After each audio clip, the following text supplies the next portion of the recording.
Is Bhakti Vikasa Swami, and he is our... And Anutama Prabhu knows my name. I know your name.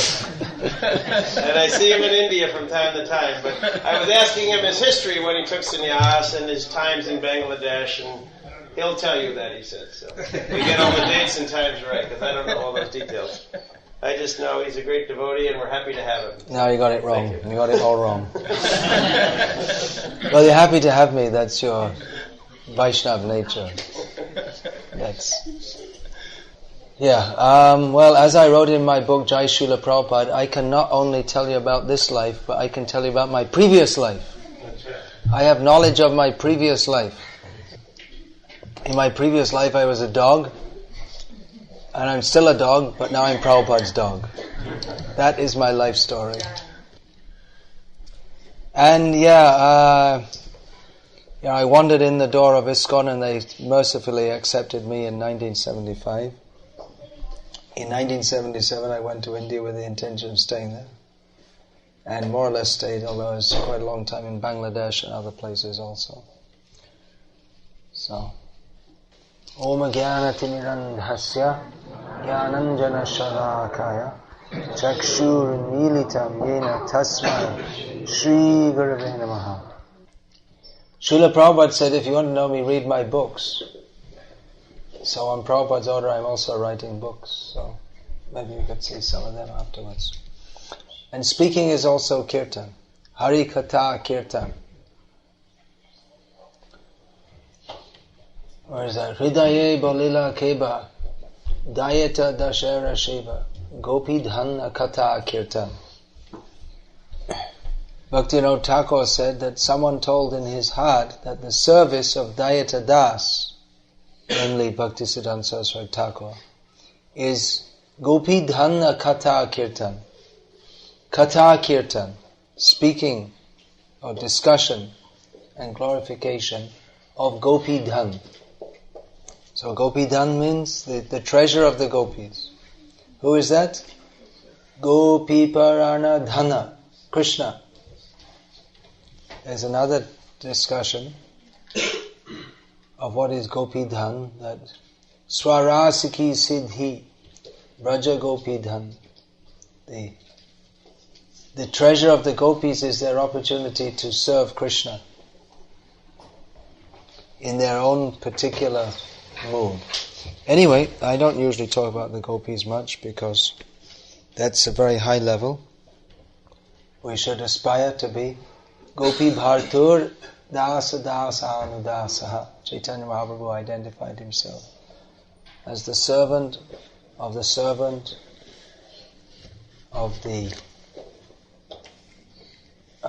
husband or the maintainer of the gopis, who is Krishna. So the title for this talk has been given in advance by myself as Srila Prabhupada's hopes for Krishna consciousness in America. Because for me, every time coming to America, you see it's such a big country and the most important country in the world, and Srila Prabhupada, he put so much energy into preaching Krishna consciousness in America. Srila Prabhupada's hope was for preaching Krishna consciousness not only in America but for all over the world. Srila Prabhupada wanted to see every jiva liberated from the bondage of Maya and engaged in the service of Krishna, the Supreme Personality of Godhead. Srila Prabhupada didn't see American, Indian, Chinese, Muslim, Hindu, because he was Vidya Vinaya Sampanne Brahmane Gabihasini Shuni Chaiva Shvapakecha Pandita Samadarshinaha. He was Samadarshi, seeing everyone, not only human beings, all grades, highest grade of human being, lowest grade of human being, animals, seeing all on the same level because all are part and parcel of Krishna. He wanted to give Krishna consciousness to every living being he came into contact with. That is the symptom of a pure devotee of Krishna. But nevertheless, preaching Krishna consciousness within the material world means too, there's some consideration of strategy and tactics. So Srila Prabhupada often in America would quote, Yad yad acharati shreshthas tad tad evetaro janaha sayat pramanam kurute lokas tadanuvartate. That whatever great, those who are considered the best in human society, whatever they do, everyone else likes to follow. So, from the perspective of human culture, America is not the best. Anyone noticed? It's they don't know. They don't know what is Vedic culture. They don't know what is the purpose of life. But in people's estimation, Americans are very important because it is the leading country in the world. And Prabhupada saw that Americans, they have some energy, some capacity, they want to do something. It seems to me that since Prabhupada was here, American people, they don't have as much energy as they used to have. They're not as, they're being taken over by Indians and others in certain sectors. But at least in that generation, there was the mood of wanting to do something. And Prabhupada, that passionate energy, Srila Prabhupada took that and engaged that for, spreading Krishna consciousness all over the world. That people who 2 weeks ago they'd never heard of Krishna, and now they're going off somewhere to open a new center, maybe in another country. Prabhu Vishnu Swami Maharaj, he told me that he joined, actually he's from Ireland, and then he first got a book in New York, and that same day he was going back to England, so then he came to England, he got the Bhagavad Gita in New York City. What year? Oh, I don't know exactly. He must have been about 72, something like that. Then he went to England, and he would join the temple there. And then very soon after that he was sent to Cardiff, which is in Wales. It's not a very big city, but so many devotees came from Wales, because the Welsh people one thing is the Welsh people love to sing, and they're good at it too. We've got many good devotees, kirtan leaders from Wales. Religious singing, that's their culture. Baptists, they love it. Welsh are famous for singing. So anyway, he was sent there, he was new bhakta, and within 2 weeks he was taught all the basic philosophy, how to cook, how to clean, how to play mridanga, and kartals, how to lead a kirtan, how to give a class, and he was in charge. The devotee who was in charge moved off and went to open another center. And of course that method had its drawbacks also, as we learn later on. Putting immature people in charge. But the spirit that this Krishna consciousness is so wonderful. And actually it is wonderful. If we're not feeling the bliss of Krishna consciousness, if we're not feeling how wonderful it is to be in Krishna consciousness, then we're not in Krishna consciousness. Because Krishna consciousness is not some mundane religious sentiment, but it is the elixir for the soul, the life of the soul. And in Krishna consciousness, one is Navanava Rasa Dhamanudya Dharantamasit. This Yamuna Acharya says that since I've been experiencing at every moment the bliss of Krishna consciousness. So to be in Krishna consciousness means to always be enlivened, and because Krishna consciousness means to be conscious of Krishna, and Krishna is conscious of everyone, and Krishna loves everyone, not in the cheap concept of love, which is floated around, just love. You just love everyone, but love, it's an unexpressed, just saying that well, we love everything, we love everyone, but the focus of love, the object of love, the center of love is Krishna. And that love for Krishna, it's not just a feeling, but love means practical action, reciprocation with others. Many times in India I give the example that the man comes home from work and the wife says, "Oh, I love you." He says, "Very good. Where's the dinner?" She said, "I didn't cook anything, but I love you." So he would say, "Well, better you don't love me, but cook something." And actually in traditional Indian culture, this is not a good example in America because the wife doesn't cook any dinner. The wife probably comes back from work later than the husband. And in India also it's getting like that nowadays, that man and wife gets married and then he finds out that the wife doesn't even know how to cook a chapati because she's a double PhD or something, but she can't cook a chapati. So love means practical reciprocation. In the traditional Indian culture, the women don't say, "I love you." They don't go around saying, they don't have to. I mean, if you cook, you clean, and it's understood. Just that you don't say thank you all the time. In Western culture, every time you have to say thank you, thank you, and I come from India and I forget, and people think you're really rude or something. It's understood that people serve each other. So anyway, there's all this interaction of service. The devotees serve Krishna, and in the higher levels, Krishna serves the devotees also. So that love of Krishna, even if we can attain it in even the beginning stages, we're talking about people who are devotees who came to Krishna consciousness and very quickly they're preaching it, because even pure love of Krishna, we may be a long way from that, but even the glimmer, even the beginning of Krishna consciousness is so much better than anything the material world has to offer. Even the very beginning of Krishna consciousness is so attractive and so purifying that devotees want to share that with others.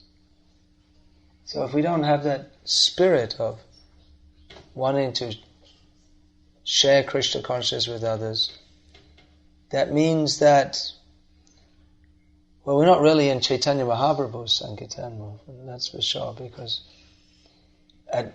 in previous ages, Krite Yadhyatam Vishnu, people would meditate on Vishnu. Meditation is it's not really a preaching thing. You don't go door to door asking people to meditate. It's not something to get excited about. But it's a solitary activity. But Sankirtan, the more the better. For meditation, the less the better. If you're on your own, then it's easier to meditate. It's difficult to meditate when someone's trying to strike up a conversation with you all the time. So they're meditating and saying, "What kind of prasadam do you like best?" Halava. "How long have you been a meditator?" 25 years. It's difficult to meditate. You don't want anyone. But for Sankirtan means the more the better. The more people there are for Sankirtan, the better it becomes, because Sange Shakti Kalo Yuge, in Kali and Krita Yoga, you get strength from individual meditation, but in Kali Yoga, strength comes from numbers. So the more the better.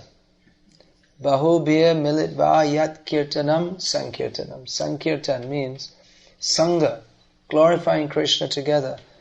When many people come together and glorify Krishna, that is called Sankirtan. And Chaitanya Mahaprabhu's mission, he is Krishna. He is Krishna in the mood of Radharani, relishing the nectar of Krishna. How wonderful is Krishna! He wants to know. Krishna wants to know how nice I am. Everyone else they're praising how beautiful I look, how beautiful is the sound of my flute, and how wonderful I am.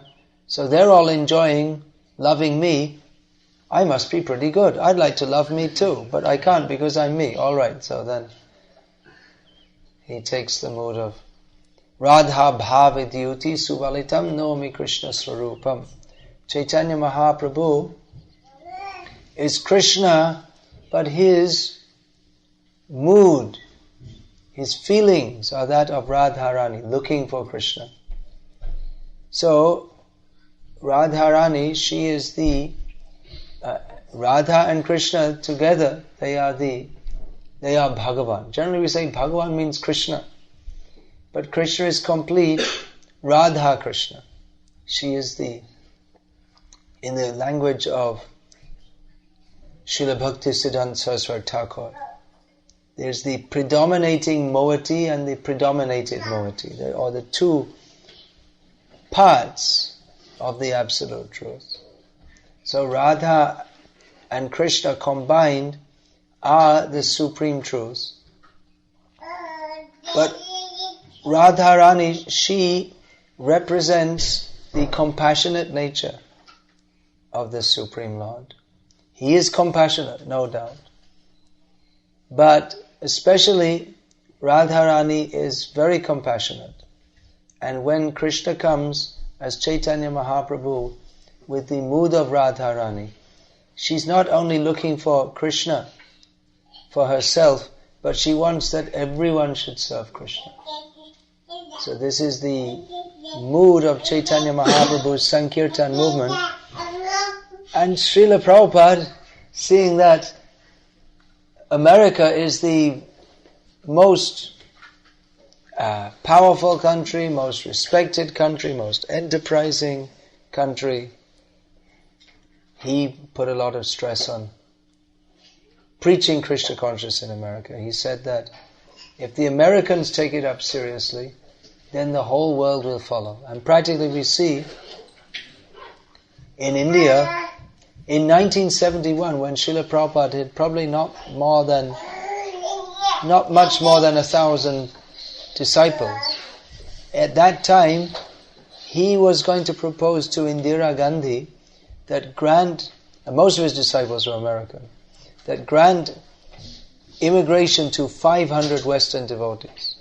He wanted for India at that time. That means he was practically half the movement. He wanted to go to India because Prabhupada knew that the Indian people are very impressed by seeing Westerners, especially Americans, because everyone's impressed by success, and America is materially successful. So that we see in India how the people are following America in everything. All over the world. Some, the Muslim countries, they're trying to reject it.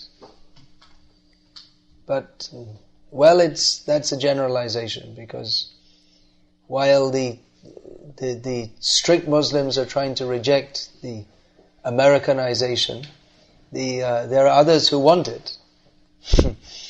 So you'll find the women in the burqas on the street and in the miniskirts at home, or jeans, which are considered not proper according to the Muslim clerics.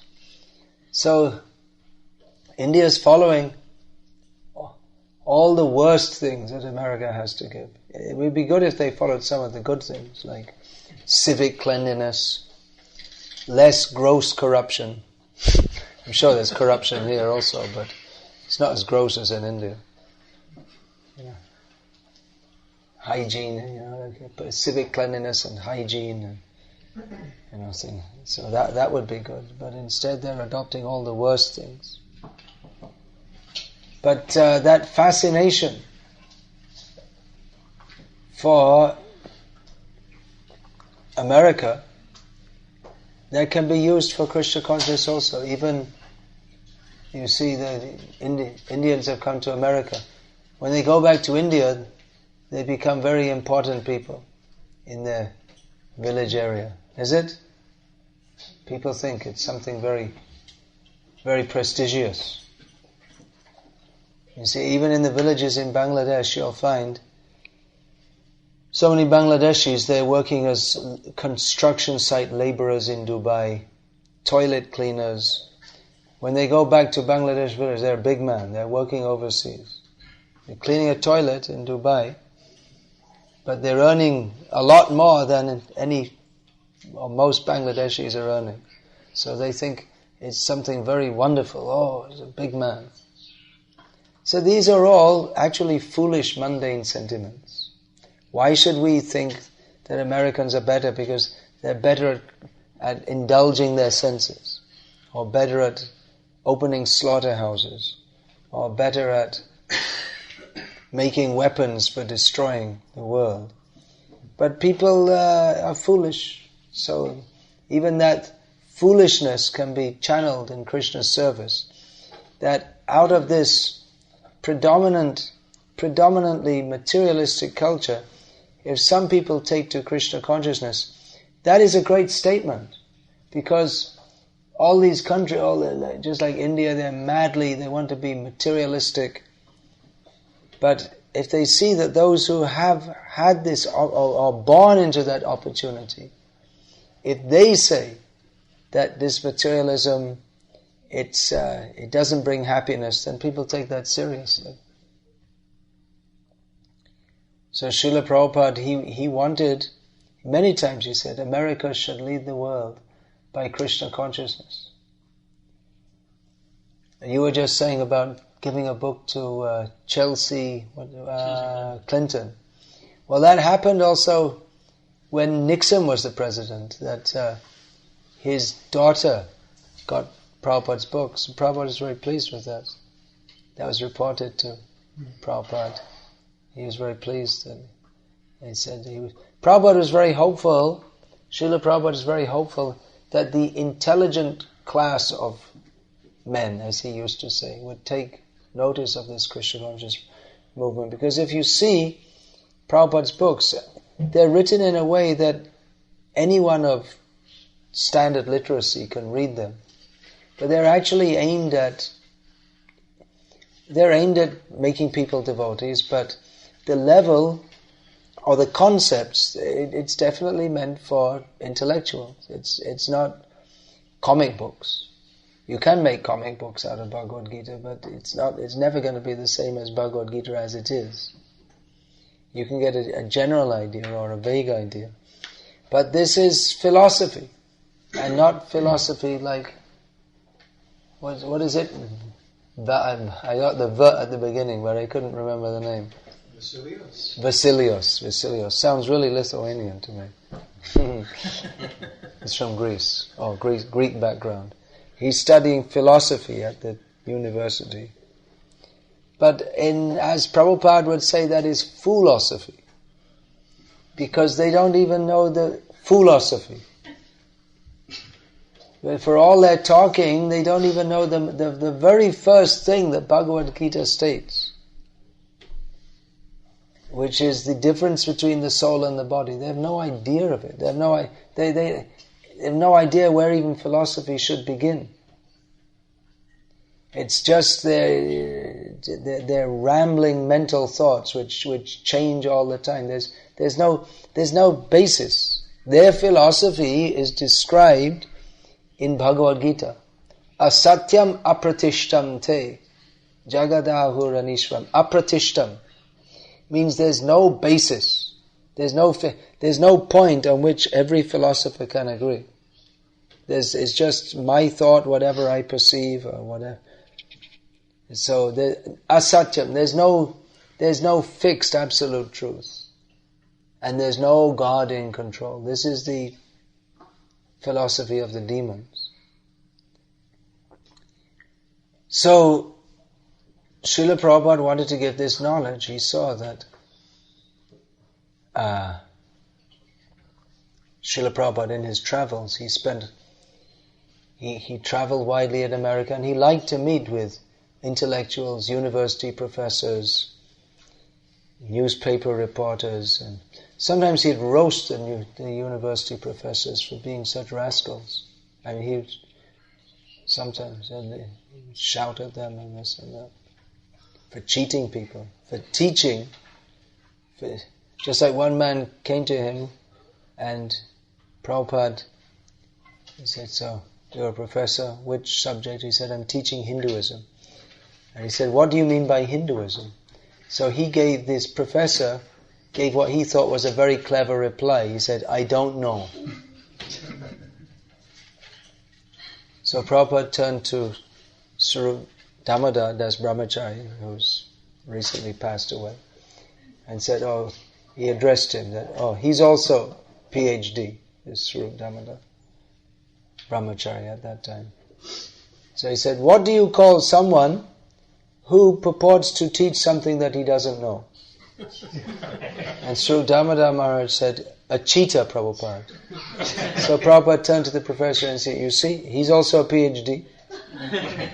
He says you're a cheater because you're purporting to teach that which you don't know." Another time, and a professor came to Prabhupada and said, "What are you teaching? Biology." Prabhupada said, "Poor frogs." And you're cutting up the frogs for advancement of science, so-called advancement of science, cutting up the frogs. So Srila Prabhupada cut up. I have water, thank you very much. Do I sound like I need it? No, actually I had a very bad... this is the first lecture I've given for about a week in which hasn't been punctuated by coughing and my voice fading away and all this kind of thing. So Srila Prabhupada did cutting up also. He would cut up all the wrong theories. Srila Prabhupada cut through the relativism which goes on as philosophy in the modern world. There's nothing fixed. My opinion. People always ask, what is your opinion? What do you think about this? As if it's something actually important. They think, what is your opinion? As if it's something sacred. Everyone's entitled to their opinion. Prabhupada was against this. What is this opinion nonsense? How can we know anything? We should take the opinion of Krishna. Right? What is your opinion about God? Well, I don't believe in God. Okay, there's no God because I don't believe in Him. Is that... what are you going to do? Take votes? There's some... Atheists claim that 24% of the people of the world are atheists. So if it became 74%, would that mean there was no God? Because by vote, everyone said, no God, no God, no God. Okay, must be true. And then God says, no you. Whaps them all. And then you take birth as a frog, and then you can croak. No God, rah, rah, rah, rah, no God, no God. That's... The snake comes. You haven't heard, have you? You get lots of frogs here? Maybe not so much. You have to go to Bangladesh. That's the frog capital of the world. They're even exporting to France nowadays. Because French people like frog legs. It helped lift up the economy of Bangladesh. The Bengali word for frog is bang. So, bang. So they became Bangladesh. So you hear them all in the rainy season.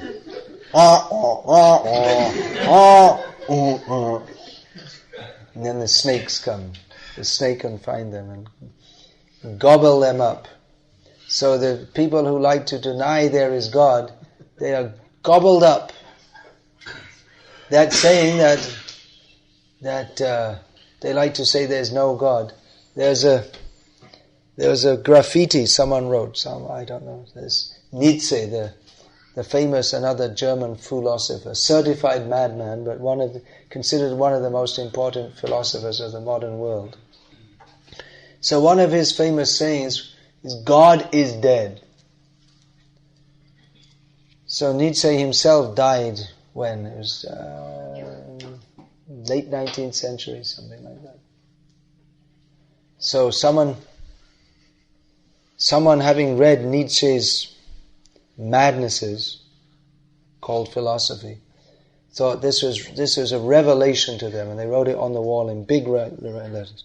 God is dead, signed Nietzsche. And then someone else came along and wrote, Nietzsche is dead, signed God. So all these wrong ideas. It's amazing how we're talking about America, how it's such a big, powerful, influential country, and everyone's confused. It's called the United States of America, but actually, where's the unity? What identifies one as an American? It's more and more confused, and the whole society has been built up on materialism and selfishness. So where's the unity? What's the unity? Everyone has their own different stupid opinion. No one has any idea of what the actual goal of life is. People are this mental disease, depression and schizophrenia, manic depression, and how many others are there, just stressed out. It's endemic, everyone practically. What is it? Prozac, that word. It's a well-known, everyone knows the word Prozac. It's like saying cornflakes or something. Everyone knows. I never heard it until 2 years ago or something. I came to America, so I says on Prozac. On what? On Prozac. You never heard of Prozac? It's an American well-known word. It's for what? Depression, I think, is it? Or stress or something. Mental depression. Is there any other kind of depression? I guess there's pancake depression. Otherwise, mental depression. Tire depression. Someone lets your tires go. Yeah, it's for depression. So you take your Prozac. But it's all artificial. It's not real. It's the great artificial American smile. It's the put on by everyone in the film industry, the advertising industry, everyone in a shop, unless they're in a really bad mood. In the airlines, everyone wears a smile. Because you have to do it to be a salesman, or otherwise you lose your job. You have to appear friendly. But it's smiling up front and screaming inside. Time for some more Prozac. Then we can smile. Srila Prabhupada was compassionate. He saw these people are so confused. Therefore, he preached, as he said, he wanted to preach Krishna consciousness up to his last breath. So those who are the followers of Srila Prabhupada, we should at least try to imbibe that mood to some extent. Prabhupada's mission is to save the whole world from the darkest ignorance. People are suffering so much. We can't even imagine.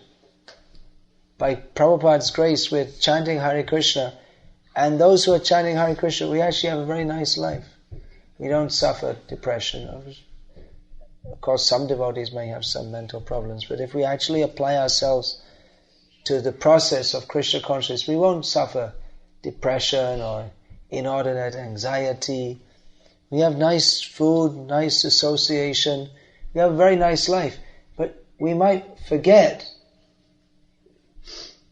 how much we were suffering before we came to Krishna consciousness, and how much it is our duty to take up the mission that Srila Prabhupada gave us to spread Krishna consciousness. Srila Prabhupada also had a very nice life. He was living in Vrindavan. He had a nice view over the Yamuna River. And he could have stayed there and just rung some bells, did some arati and chanted Hare Krishna. He would have been very happy. But he always felt, my Guru Maharaj, his order is there. We have to spread Krishna consciousness. We have to do something to help the suffering people of the world. So Srila Prabhupada came out in his old age. Of course, the body of a Vaishnava is always transcendental. But even a pure devotee, they apparently go through different bodily conditions. So Srila Prabhupada, he wasn't one to complain, but sometimes there was arthritis, old age. There was a ringing sound in my head constantly. Prabhupada had that for many years. He couldn't sleep. He said, actually that's good, I can't sleep. But he could only sleep very little. So Srila Prabhupada took all difficulties to spread Krishna consciousness. And he wanted his followers to take up that mood and mission, which is the natural thing to do of anyone who's imbued with the spirit of Krishna consciousness. Now, of course, over the years since Srila Prabhupada has left this world, there have been various difficulties that have taken place in the Krishna conscious movement, and the individual members have also suffered various difficulties in their personal lives, and it may be difficult for us to have the faith that Krishna consciousness can deliver the ideal that Prabhupada gave us. So some devotees feel bitter, others feel discouraged, and others feel, well, I'll just do my Krishna consciousness. But for all the internal difficulties ISKCON has suffered, the basic mission is the same. That there is Krishna. For all our failings, Krishna never ceased to be the Supreme Personality of Godhead, and He never will do. And by applying ourselves by seriously taking up Krishna consciousness, then we can attain to Krishna. We can, if we chant Hare Krishna, we'll take Krishna Prasadam, study Bhagavad Gita as it is, and we can have faith that Krishna will be merciful to us, Krishna will help us. So that process is there, we can follow it, and we can induce or attempt to induce others to follow it. People are still suffering birth, death, old age and disease as much as they were 30 years ago. Even more they're suffering. So the need to spread Krishna consciousness is even more. And actually the atmosphere is better in many ways than it was at that time. People are much more open and receptive to our movement. In fact, many times, often people ask us that, they see a rare devotee walking in devotee clothes, and they say, "Oh, what happened to your movement? You're doing that. You don't have genes and all this, I hope." No. So you can go everywhere and do everything in these clothes, especially brahmacharis, of course. But many people appreciate, and as Srila Prabhupada said, that people are hankering after these books. At that time we couldn't understand because it didn't seem like they were. But nowadays, more and more, we're finding that people are actually very pleased to receive our books. One devotee in Russia recently told me that it's happening to him regularly. That people come up to him and say, "Oh, you've got Hare Krishna books? Give me. Let me see. I got this one, I got this. Oh, give me this one, I don't have this. How much is the price?" More and more that's happening. Despite our own internal difficulties, people recognize our movement as being something genuinely spiritual. That it's not a movement of eat, drink, sleep, be merry and enjoy, for tomorrow we shall all be dead. It's not sensualism in the garb of religion. That these books, there's genuine spiritual knowledge. People can appreciate that. Otherwise, why are they coming? Often we find people that, "Oh, I read this book, give me another book." They appreciate it. They may not understand it fully, but they're appreciating that. And what's more, that despite internal difficulties that our movement has undergone, is undergoing, and probably will continue to undergo in future, because we're pushing on Krishna consciousness in the material world, and the material world is it's not utopia, it never will be. The material world also always presents us so many tests and obstacles. But despite all this, ISKCON is the movement that can deliver Lord Chaitanya's message to the people of the world. It's still relevant. The movement is still relevant as much as we make it, because the movement is not made up of it's not so much made up of GPC resolutions. It's made up of the devotees who move. It's a movement. So, as much as we take up the activities that Srila Prabhupada gave us, studying and distributing his books, chanting the holy names of Krishna in our temples and in public, holding festivals, distributing prasadam, meeting people, and impressing upon them the philosophy of Bhagavad Gita as it is. If we do that, then the movement it has its same potency as ever, maybe more so at the present time. So, definitely, we've all over the world we find that nowadays there's tremendous scope for spreading Krishna consciousness. Tremendous scope. Always people all over the world, people come up to us and ask, what is this? We're dressed as devotees. What is this? How can I find out more? This morning at the Heathrow Airport in London, one young man came up to me and said, I'm from Ahmedabad, I'm working here in London now. Where's your center? I always used to visit your center in Ahmedabad. So, and not only Indians, all class. When I was coming into England, the devotees were greeting me with nice flower garlands, and so many people were standing around there appreciating how nice that is. They're not envious, they're appreciating.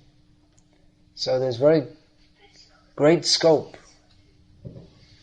So I can simply request you, all of you, individually and collectively, to do what you can for spreading Krishna consciousness. It's not that just by saying Jai, the whole of America is going to become Krishna conscious, but it requires sustained effort by the devotees. And everyone's input is required. Chaitanya Mahaprabhu's order to everyone is Jare Deko Tare Kaha Krishna Upadesh Amaragya Guru Hoya Tara Edesh. So everyone makes a difference. And even those of you who have come from India, you may think, well, what does it matter, America? But you're living here. So you're living here, you've taken shelter of this country materially. So having the opportunity to practice Krishna consciousness here, it's also your duty to Srila Prabhupada and the Acharyas and Chaitanya Mahaprabhu to help with the spreading of Krishna consciousness here. Srila Prabhupada said that all the Indians come here to get something, either education or some money or some. But Prabhupada said, I've come to give something. So having come here, you shouldn't just take, but you should give. You can distribute books. So many in Seattle. So there's a whole group of Indian-bodied devotees who are distributing Srila Prabhupada's books. And they just stop people and say, I'm from India and we have some books of the ancient Indian knowledge, and many people take it very happily. In Seattle especially, Indians have a good name because so many of them are employed in Microsoft and they're known to be intelligent, well-behaved, moral people, family people. They're not, what's the word? Loose. They have family values, so the Indians are well respected there. Here, on this side, it used to be the Indians in the West were really looked down on, but I think their stakes have gone up a lot, isn't it? With the influx of software engineers, they're bright people, no doubt. Same in Virginia too. In Virginia also is one of the places where there's a lot of Indian software engineers. And India itself is materially, its status is coming up in the world. So people judge for all the wrong reasons. Actually, India is the best country in the world, not America, because of India's spiritual culture. But Neither the Indians nor the Americans understand that, nor anyone else, nor even our devotees, it seems, in many cases. They want to, actually this, not exactly Indian culture, we say that, but Vedic culture, that's the basis, or the social basis of Krishna consciousness. That's something very valuable, which if people in the Western world, the social life is a disaster. Actually, America's finished. The signs are there. It's when you start having religious weddings for homosexuals, you know it's finished. That's a sign. Any civilization which becomes so degraded, hedonistic, then it's finished, because they don't have the power to, they don't have the energy that it takes to maintain their powerful position. And like I was saying, the Americans nowadays, they don't seem to have the same zest as they did a generation ago when Prabhupada was here. So, no, decadence means it's finished. It's just a matter of time. It might go on for some time. Like the Roman Empire dragged on for a few hundred years, and then it was just totally smashed by barbarians. And the Turkish Empire went on for a few hundred years, and it was just crushed. You can't maintain your strength unless you have some principles, even materially. Even materially, if the people are disciplined and there's some measure of sense control, then it can sustain. But as Prabhupada said, that America, they can't maintain this unless they take to Krishna consciousness. Then they can remain as leaders of the world. We're not that much interested who's leaders of the world, because our motto, taken from Chaitanya Mahaprabhu, is Na dhanam, na janam, na sundarim. We don't want name, fame, glory, beautiful women, but it would be good if America or anyone else would lead the world in Krishna consciousness. The opportunity, Prabhupada saw there's better opportunity here, because you're already leading the world in so many ways, so why not just switch to Krishna? Instead of leading it to hell, why not lead it to Krishna? So there are a few thoughts. I always feel a little, I mean, obviously if you're living here you don't feel so excited, but when I come to America I always feel a little excited, because it's the land of opportunity. It's the land of opportunity for spreading Krishna consciousness also. Hare Krishna. Any questions, comments, protests, or anything else? Protests are also welcome, if they're presented at least somewhat intelligently. Yes. I have a question about, I'd like you just to explain a little further maybe how, in the beginning you were saying how if we're Krishna conscious, we're automatically feeling happy within ourselves. Yeah. And to help this movement grow and attract other people, as well as even within our society, to help each other. Could you just give a little bit more explanation of how we can enliven each other, how we can encourage each other? How we can encourage each other? Well, if ourselves we're feeling encouraged, then naturally that will spread. The importance of encouraging each other. The importance of encouraging each other. Yeah, well, that's human psychology, isn't it? If we encourage, then we feel more inclined to do the same thing again. That's how children are trained. It's not you encourage them if they do something good, and only if they do something really bad you punish them. But even the encouragement comes age-wise long before the age of punishing, isn't it? It should. You have children, I presume, yeah. Well, it's easier just to thwack them, but then they don't grow up being very nice, and they thwack other people. Physically and mentally, like that. So, yeah. You are encouraging me by coming here and listening, because I've come to speak. A sannyasi is supposed to speak, but it's more encouraging if there are people to hear.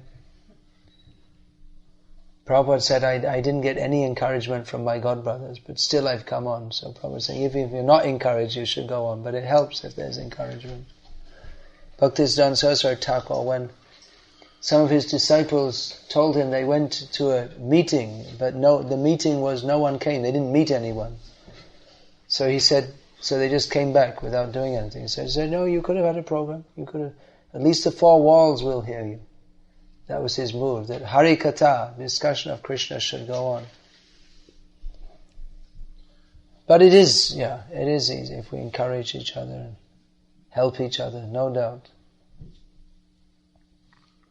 Well, it seems one of the most important aspects of encouragement is to encourage each other to read Prabhupada's books. Yeah, we'll get encouragement by reading, that's true, yeah. We'll get encouragement by reading Prabhupada's books. Because Prabhupada is communicating Krishna consciousness, and Krishna consciousness is the natural happy condition of the soul. And we get hope from reading Prabhupada's books, isn't it?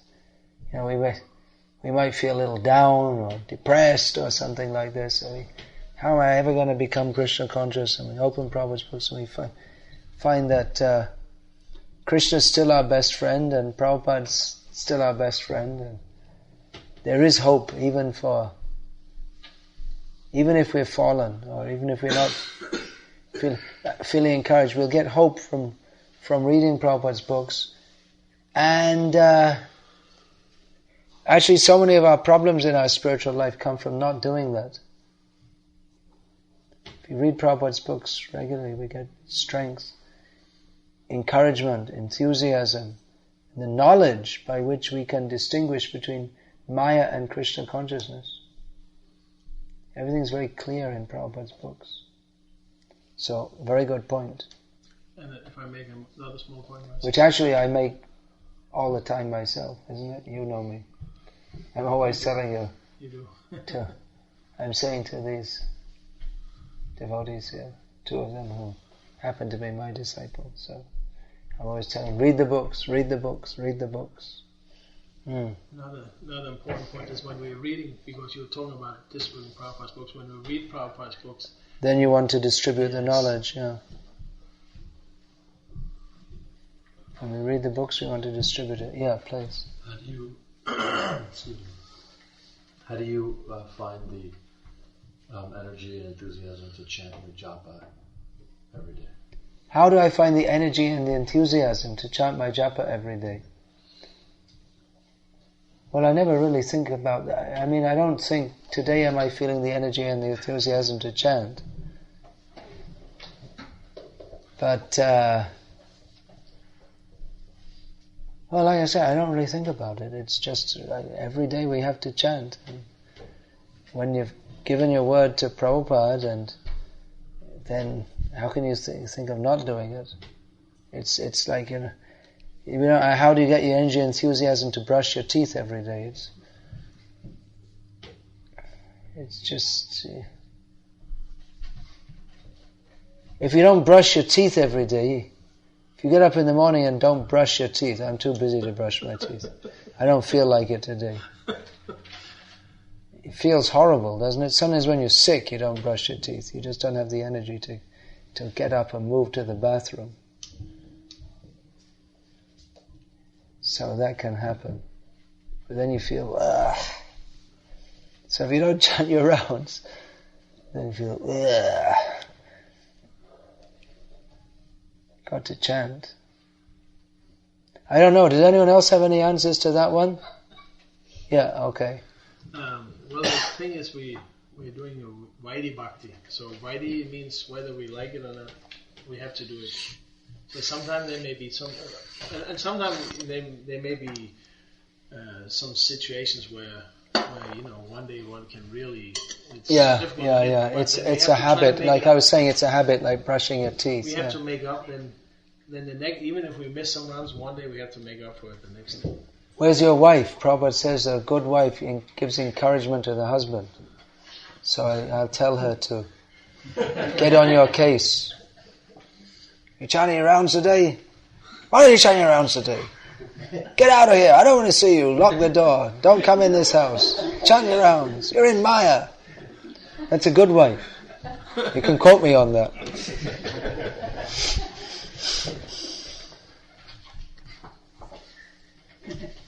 What are the symptoms of a good wife? She doesn't let her husband chant less than 16 rounds a day. She stand there.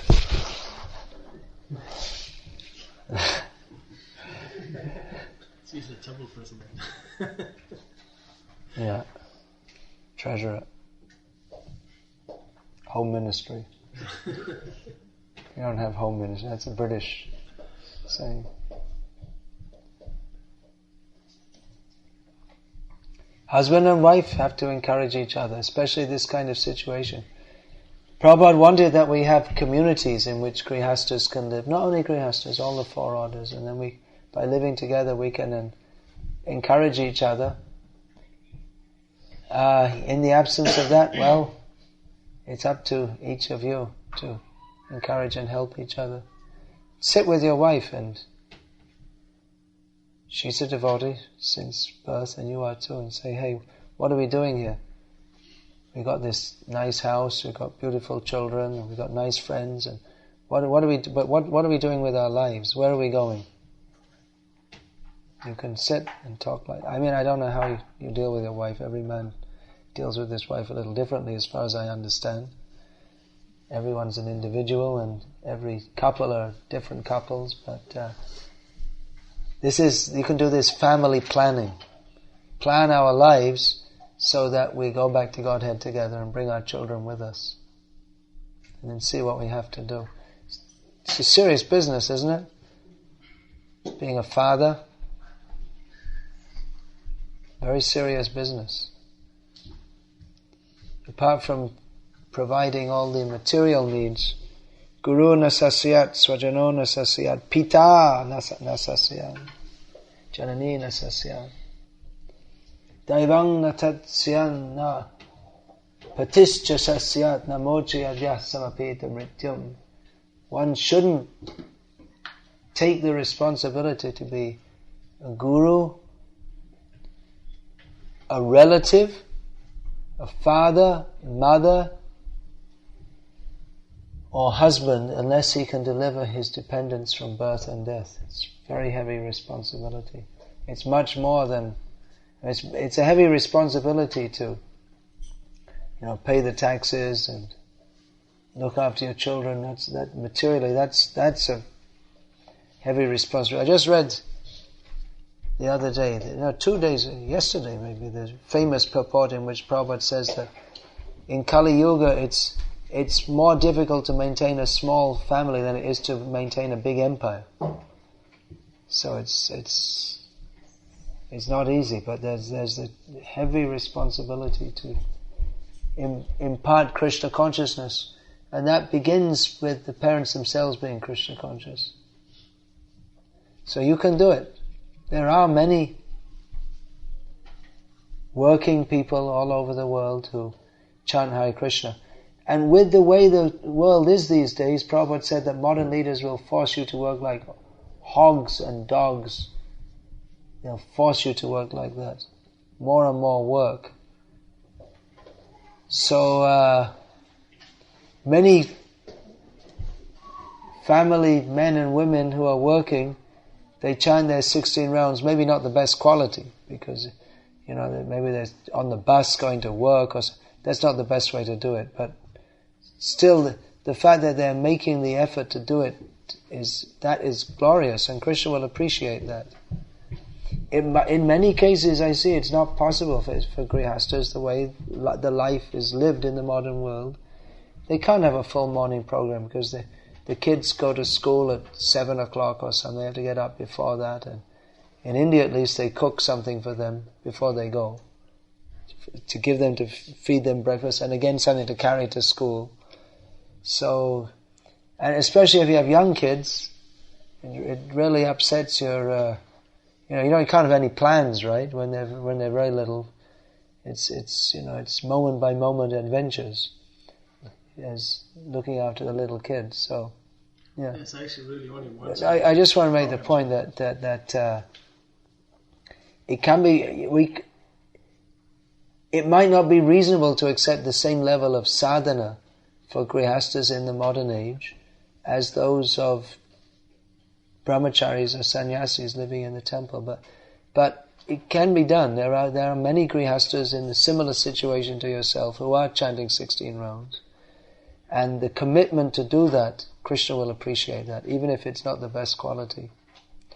So I'm not saying chant bad quality rounds, but I'm saying somehow or other, having taken the vow to do that, we should fulfill that, and Krishna will appreciate that, and he'll reciprocate, and you'll feel happy enough to go on doing it. But Maya is very strong also, so I'm saying you've got your wife to help you, so you would help each other to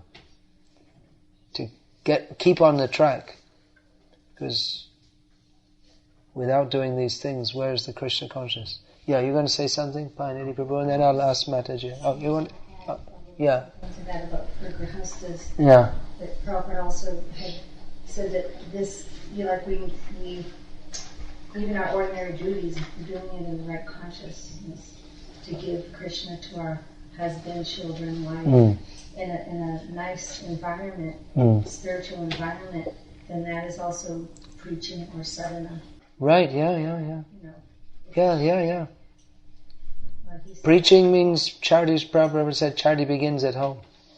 There was one Mataji who was doing deity worship with Right. a little child. Right. And Prabhupada said, no, your child is your deity. So Now, he said, no more deity worship for you, now baby worship. Yes. So in that sense, it's like the consciousness of that you're doing your preaching, you're doing your sadhana by giving Krishna to your family. Yeah. And if you can take it beyond also, that's good. Just if you can preach to the neighbors and take a few books out time to time, distribute them, or if you can't do that, at least sponsor some book distribution like this.